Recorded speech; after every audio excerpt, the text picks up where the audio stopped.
tout le monde, pour rappel, je m'appelle Monica, je suis coach certifiée, j'accompagne les personnes en reconversion professionnelle et aussi en coaching, alors la VEAE, le bilan de compétences. Mais surtout, j'adore parler des améliorations que vous pouvez faire dans votre vie. Même si vous améliorez votre vie de ça tous les jours, vous allez percer, vous allez faire le maximum des choses que vous pourriez faire et rêviez de faire. Je voulais vous parler aujourd'hui des limites de confiance en soi. Comment reconnaître, comment admettre, même si on n'a pas envie, qu'on a une mauvaise estime de soi.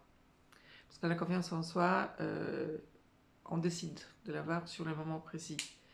Mais l'estime de soi, c'est quelque chose qu'on apprend sur l'état et ça vient surtout de l'environnement. Je ne suis pas spécialiste, je parle de mon histoire.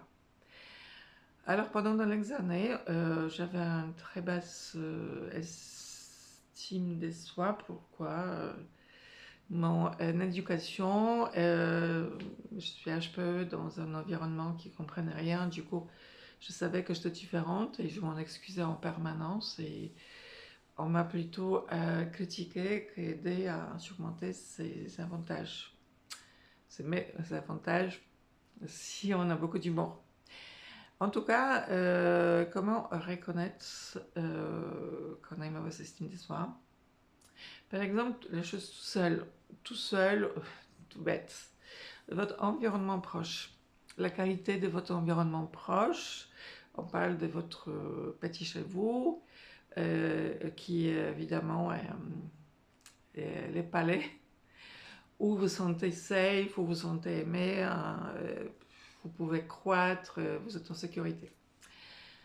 Pendant très longtemps, je ne m'autorisais pas à m'installer, c'est-à-dire en fait, je vivais presque sur mes deux valises, et c'était presque le but, toujours comme une angoisse, de ne pas partir avec plus qu'avec ce que je suis arrivée.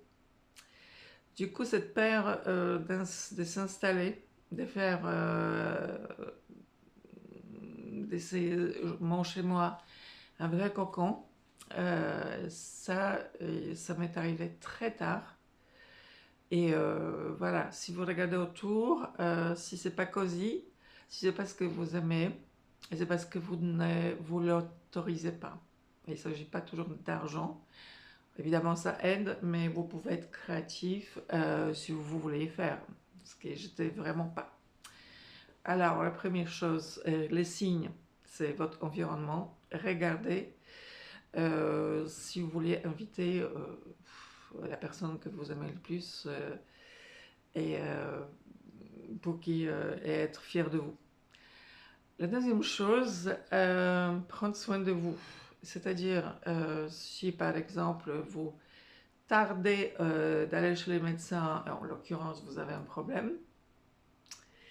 bah ouais, vous n'avez pas, vous estimez pas, parce qu'en fait, sans vous, il n'y a pas vous.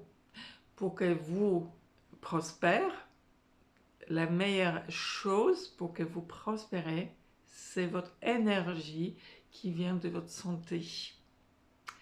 L'énergie ne vient pas seulement de la motivation, mais vient surtout de votre corps. Alors, si vous ne prenez pas soin de vous, si vous n'allez pas à la gym, si vous n'allez pas chez les médecins quand il faut, si quand vous ouvrez votre frigo, ça aurait horrifié peut-être votre mère, votre père, je ne sais pas, c'est qu'il y a un manque d'estime de vous, de moi. Ça, c'était le cas.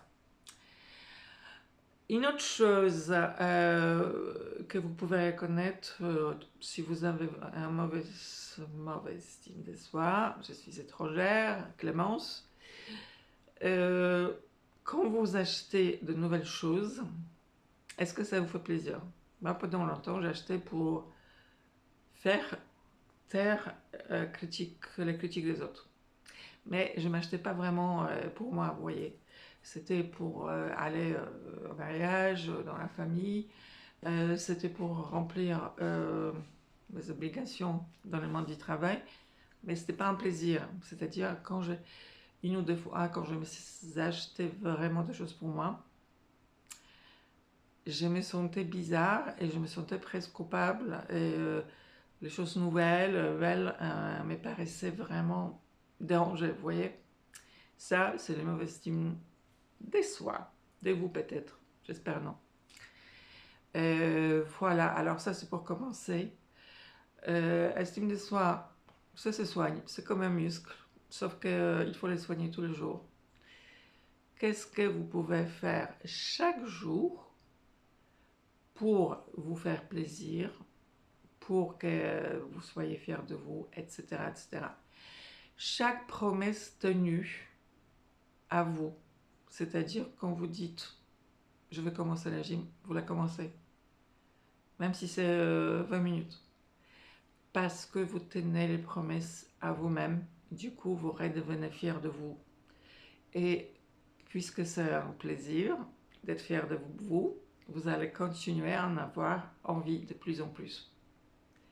Et est-ce que vous avez des conseils à donner en plus? Merci, ciao.